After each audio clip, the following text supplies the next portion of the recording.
필리핀의 전임 대통령인 로드리고 두테르테가 이 중국의 시진핑 국가주석과 이 남중국해에 관련된 이면 합의를 통해서 사실상 중국의 주권을 인정해 줬다, 이런 폭로가 나왔습니다. 두테르테와 시진핑 간의 이면 합의에 대해서 Y타임즈가 추적해 봤습니다. 지금 시작합니다.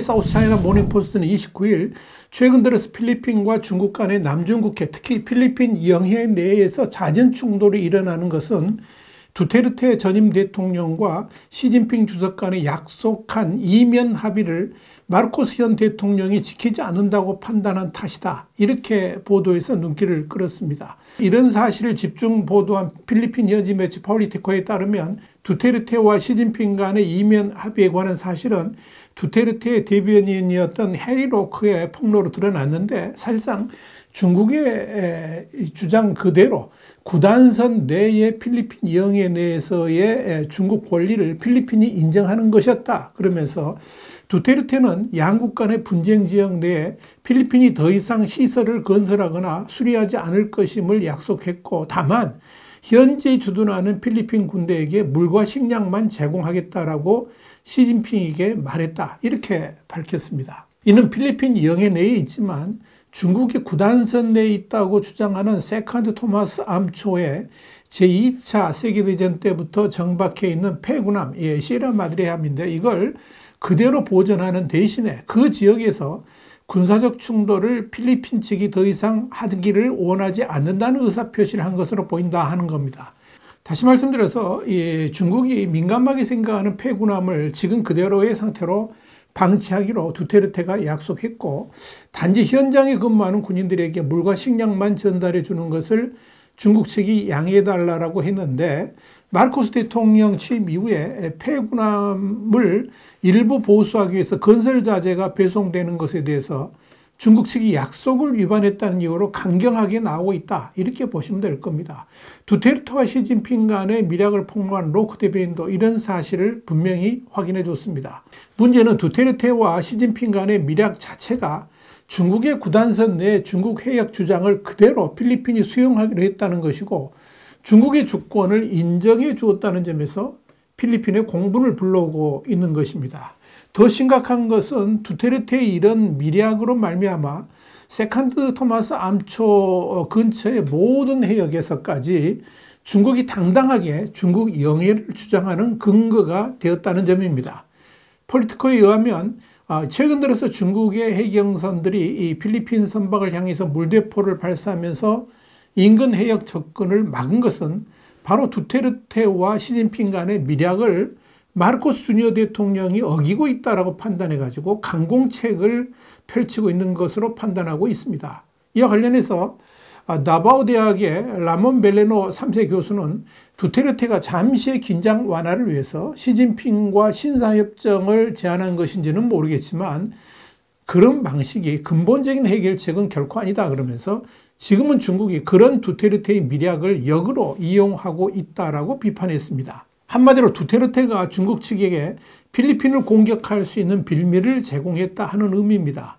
필리핀의 군사역사학자이자 방위 분석가인 호세 안토니오 쿠스토디오도 현지 라디오 방송국과 인터뷰에서 중국이 마르코스 주니어 정부가 두테르테의 정책을 따르지 않는 것에 대해서 불쾌감을 느끼고 있는 것으로 보인다라고 말했습니다. 그렇기 때문에 이 마르코스 정부를 혼내주려는 의도로 의도적으로 도발을 강하게 하고 있다 하는 의미입니다. 필리핀의 전 의원이었으며 두테르테 대통령의 강력한 비판가였던 레이라 드 리나도 이 소셜미디어에 게시한 글에서 로크의 폭로는 정부에서 물러난 지 2년 후에 나온 것으로 과거 행정부의 이중성을 보여주는 것이고, 이 협정이 공개되지 않았다는 것은 심각한 문제라 그러면서 마르코스 대통령은 두테르테의 그런 밀약을 전면 무시해야 된다라고 지적을 했습니다. 이어서 두테르테의 시진핑과의 밀약은 한마디로 국민에게 거짓말한 것이고 또 국민을 속인 것이다, 이렇게 질타했습니다.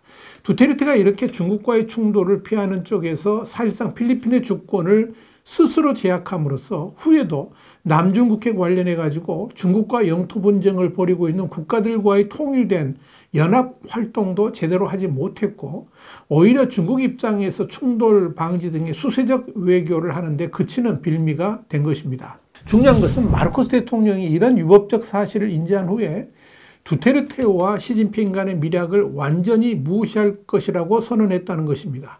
국가 간의 공식적인 합의도 아니고 국가 간 영해에 관련된 것인데 그것을 대통령이 법률이나 의회의 동의도 없이 제 마음대로 그것도 구두로 약속할 일이 아니라고 봤기 때문입니다.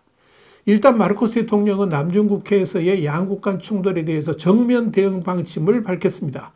로이터 통신은 29일 마르코스 대통령이 중국 해경의 불법적이고 위험한 공격에 맞서서 강력한 대응에 나서겠다라고 말했다. 그러면서 대응 방식에 대해서 구체적으로 언급하지는 않았지만 수준의 비례적이고 계획된 조치를 취하겠다는 의사를 밝혔다. 이렇게 전했습니다.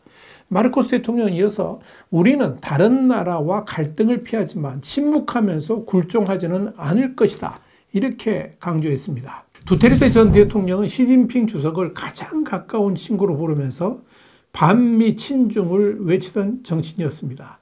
두테르테는 지난 2016년 집권 초기부터 전통적인 동맹국이었던 미국에 결별을 선언하고 중국에 공을 들였습니다. 그는 취임 초기인 2016년 10월 중국을 방문해 가지고 관계 개선 의지를 분명하게 드러내기도 했습니다. 당시 그는 중국 관영 CCTV하고의 인터뷰에서 나는 중국인의 핏줄이라 그러면서 중국과 필리핀 관계가 경제 발전에 훈풍을 불어넣기를 바란다라고 밝히기도 했습니다. 동시에 두테르테는 중국 방문 도중에 미국과의 결별을 선언하기도 했습니다. 그는 필리핀 교민을 만나는 자리에서 이제 미국의 결별을 고할 때다 그러면서 더 이상 미국의 간섭은 없다. 미국의 군사훈련도 없을 것이다. 이렇게 말해서 파문을 일으킨 바 있습니다. 두테르테의 친중 노선은 남중국해 영유권 분쟁에서 가장 잘 드러났습니다. 남중국해 분쟁이 지난 2012년부터 중국과 필리핀 관계를 급속하게 악화시킨 양국 협력의 최대 장애물이었기 때문에 국제상설중재재판소 그러니까 PCA는 두테르테 대통령이 취임한 2016년 남중국해 영유권 분쟁에서 필리핀에 손을 들어주었음에도 가능한 이 문제를 중국과의 외교 이슈로 만들지 않으려고 애를 썼습니다.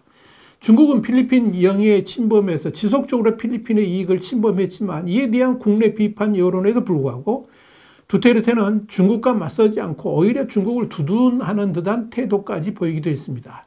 특히 지난 2019년 6월 9일에는 중국 해상민병대 선박의 분쟁 지역에서 필리핀 어부 선박을 충돌시켜가지고 22명의 필리핀 어부가 실종되는 사건이 벌어졌는데도 불구하고 두테르테는 중국의 항의를 제기하는 대신에 이 사건을 작은 해상사고로 축소시키면서 이번 사건이 중국과 필리핀 간의 우호적인 양자 간 관계에 방해가 되어서는 안 된다라고 말해서 많은 필리핀인들의 분노를 일으키기도 했습니다.